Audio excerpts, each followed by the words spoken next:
ఈ మధ్య వాహనాల వల్ల, కర్మాగారాల వల్ల వాయు కాలుష్యం బాగా పెరిగిపోతున్నది. మరి వాయువులో ఉండే విషవాయువులు లాంటి వాటిని కూడా శుద్ధి చేయాలన్నా, కెమికల్ పొల్యూషన్ లేకుండా మనకి స్వచ్ఛమైన గాలిని అందించాలంటే మన ఇంట్లో గాలిని శుద్ధి చేసుకునే ప్లాంట్స్ 3 బాగా ముఖ్యమైనవి పెట్టుకుంటే మంచిది.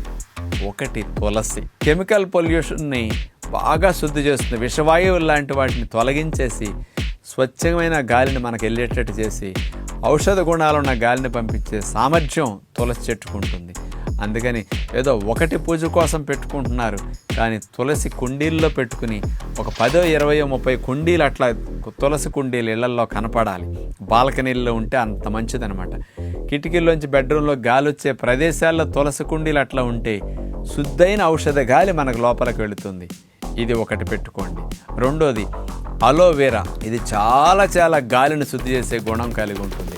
24 అవర్స్ మనకి ఎక్కువ ఆక్సిజన్ సప్లై చేయడానికి అలోవెరా కూడా చాలా మంచిదన్నమాట. అవి కూడా ఎక్కువ కుండీలు అట్లా పెంచుకోవాలి. 3వది మరువం.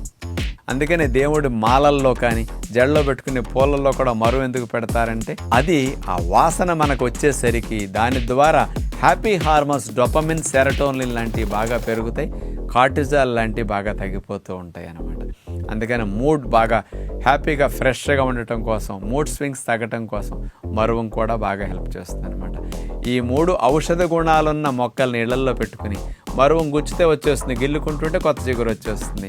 కాస్త అప్పుడప్పుడు వాసన చూస్తుండండి. తులసి రెబ్బలు 5వ 10వ రోజు తింటూ ఉండండి.